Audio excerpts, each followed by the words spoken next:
the more your authority increases, the less you have to explain yourself to a client. If you're still explaining yourself to a client, it's because you feel that your authority is low. But actually, we want to get to a place where we feel so good within ourselves and so calm and comfortable that we don't have to feel like we've got to explain ourselves. Moving on. Would you like 10 steps to increase your authority? If it's a yes, give me a Y in the comments. Well, we're going to do that anyways, right? So here's 10 quick steps. We talk about all these things in the academy. We really do. Number one, as I've just ranted on about, master the consultation process start to finish. The out and out, the ability to sit down and have conversations that are worth thousands of pounds several times a week, that is the most valuable thing you can give to your business because it's going to remove so much stress. How many of you are having at least 5 conversations a week that are worth, I'm not saying in one day or one a day, but every week you're having at least 5 conversations that's worth 3, 4, 5,000 pounds or up? How many of you are having those conversations? Give me a Y or an N in the comments. So this should be our number one priority, not your website.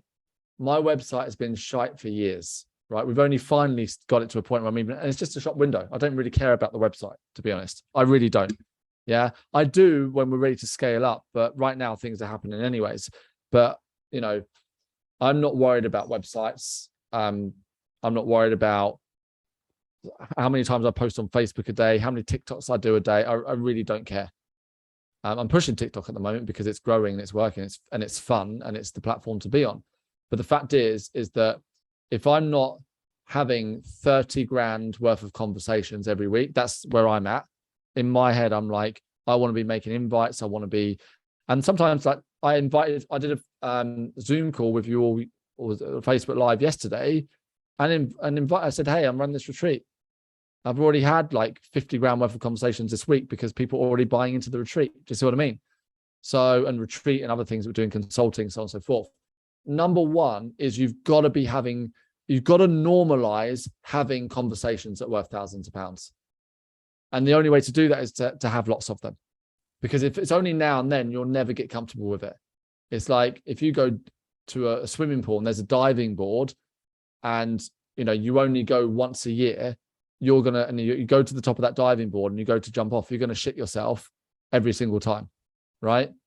And there was a time where I was getting lots of blood tests, and I hate needles and I hate blood tests, right? But I was going frequently, so I reached a point where it was easy. I was like, oh yeah, take some blood, it's fine, whatever. I'll just chat to the nurse. Yeah, the same with the diving board. If you go every day and jump off that diving board every day, it gets easier. So you've got to normalize this whole conversation, right? Gemma's saying, meaning just telling them about what you're up to or what you're going to go into consultation. Yeah, making invites and actually qualifying, sitting down and knowing this conversation could potentially be worth £3,000. Right? Normalize it as much as you can. Your job is not to hear what the client goal is. Your job is to actually help the client define the goal. If you want to increase your authority massively, you have to know outright, people have no idea what their goal is. They have no clue.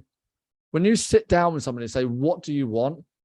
They will actually go, I don't know. They've got an idea. They're like, well, I want financial freedom and I want to, you know, be happier. But what is that? Your job as an expert is to help the client paint a very clear picture in the mind. That's the biggest thing that I enjoy about my job, is helping people to define their exact goal. I love that in the academy. Sitting down and just hearing what you're all up to and say, well, what about this? And helping you to define the goal. Would you agree, for each of you, since you've come into the academy, you've actually defined goals. Some of you may have had no goals before. Yeah. Anna, like when we sat down a few weeks ago in your business, like you didn't know if you want to go one way or a completely different way with your business, right? You weren't sure. And you were like, well, and your business was showing that because our personality and who we are, it reflects into our business. And I was like, Anna, which way do you want to go? Do you want to go that way or this way? And you're like, oh, I don't know. So well, let's define it. So if you go this way, this is what your business is going to look like. There's nothing wrong with that. If you go that way, what do you think your business? And you went, well, I really want that. And I'm like, okay, let's do that. So that's consulting. That is consulting, right? You've got to help the client define the goal. And I find it exciting because I just want to see people achieve really amazing things. And as cliche as that sounds, when you sit down with someone like, I just love I don't knows. I don't know. Let's figure it out. Let's figure out what we're here to do to talk. Like, that is the academy through and through. That's your job. Chase, let's figure. I don't know. See, the difference is between an amateur and an expert. An amateur melts when they hear I don't know. Oh shit, that the client doesn't know. An expert's like, great, that's what you're paying me for. If you already knew, you'd already figured it out. You're paying me thousands of pounds because you don't bloody know. Anyways, number 3, be willing to challenge the client, limiting beliefs and assumed limitations. Yeah. How many of you have been challenged since you've come into the academy on your limiting beliefs and assumed limitations? Some of you have got assumed limitations. Some of you thought that making a lot of money was 50 grand a year. And now some of you have gone from, Liz is a great example. She's on tonight, right? So Liz went from what, 20 grand a year to $250,000. Yeah. Crazy, hey? She's here. Now Liz is like, oh, if I'm not doing 25 grand a month, I feel like I'm failing. Like, we normalized it. That's all she's doing now. Normalized it. But we've got to move beyond all the assumed limitations and limiting beliefs. And you've got to challenge clients on that, not tell them they're amazing. You can tell them they're amazing, but that's just fluff. Okay. Agreeable people make less money. Did you know that? It's fact. Like, you want to sit down with somebody and challenge them in a positive way. Stop trying to convince the client and instead let the client convince you. That's more important. So the retreat that I'm running in January, the first week is members only. So you don't need to apply because you're already in. And so I know you and you're already in. Don't need to reapply. That'll be weird. And then that'll be my ego kicking in. I know you're already a member, but you need to reapply for this. Just let me know if you want to be there. Let Jamie know more specifically. But for the second week, I'm opening it to non-members. But I've got a crazy strict application process because I don't want the wrong people showing up to a retreat. I just don't. So it will be people convincing me, right? And retreats sell very easily as well because, it's a clear offer. And we've done a number of them. We do them very well and people know the result. Anyways, number 5, let clients know upfront what will happen in the consultation. People don't like surprises. So be upfront. Frosty, it's so great that you're here. We're going to sit down today. This is what's going to happen over the next 20 minutes. I'm going to ask you a range of questions. Some of them might challenge you and get you thinking a little bit deeper. And also some of them might trigger you. But I want you to know in advance, because every question I'm asking is from a place of kindness and a place of, I really want to help you to achieve this goal. Now, you may not even know what the goal is. So what we're also going to do, Frosty, is we're going to look at exactly what your goal is. Also, we're going to understand what you're truly struggling with. Because I know you mentioned before you even jumped on this call that you feel that you're struggling with these couple of things. Maybe that is the issue, but maybe it's something completely different. But we need to establish in this consultation if you're struggling with those things or if it is something completely different. Because if I misdiagnose what's going on with you, I'm going to prescribe the wrong thing. So we need to get to the root cause. That's what this consultation is about. And then, Frosty, what we're also going to do is if I feel that we're a great fit to work together, and it's entirely up to you if you say yes or no, but if I feel that we're a great fit, I will make you an offer.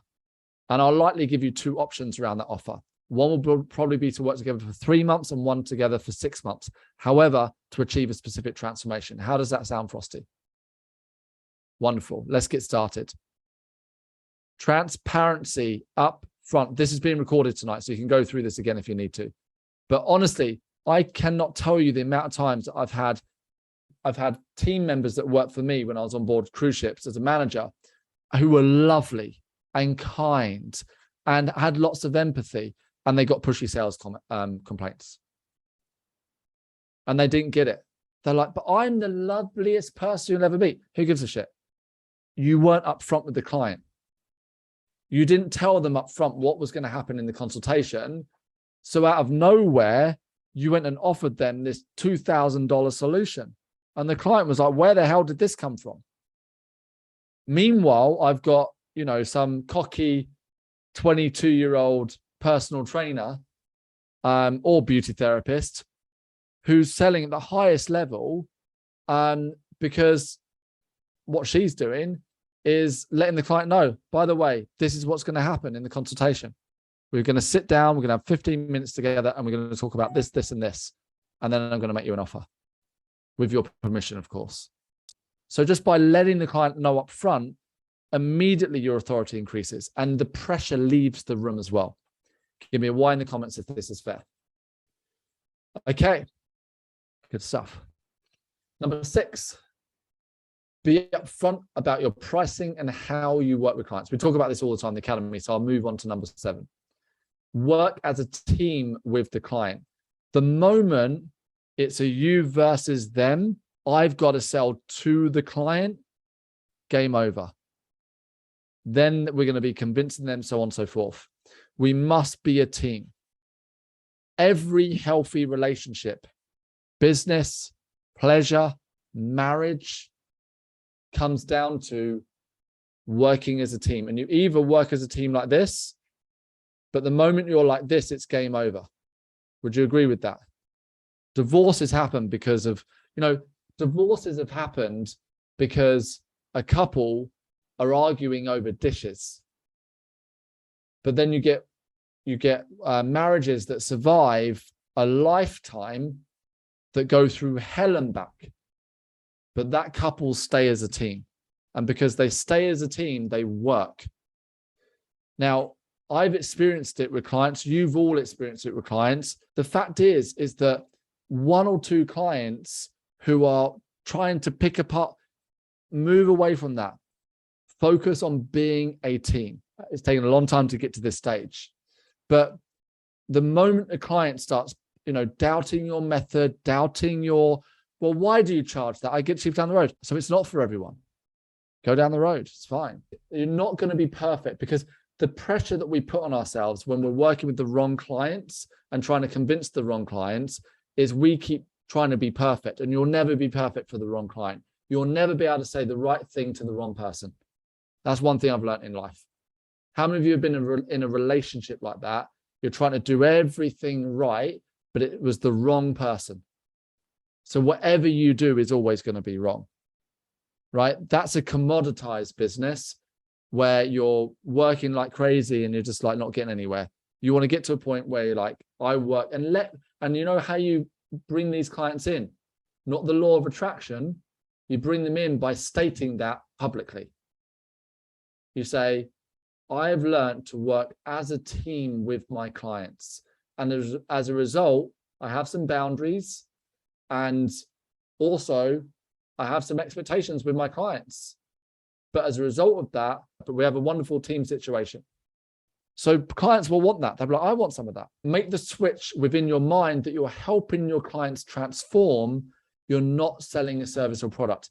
Some of us on this call still believe we're selling a service or product. You're not. That's what you do if you're selling one beauty product or a package or a coaching course, right? You must make the switch that actually I'm sitting with this client, I'm helping them to transform. And they're either going to be on board with that or not and be a team or not, and it's fine. Number 9, your job continuously through the consultation is to focus and refocus the client on the goal as many times as necessary. Conversations flow, don't they?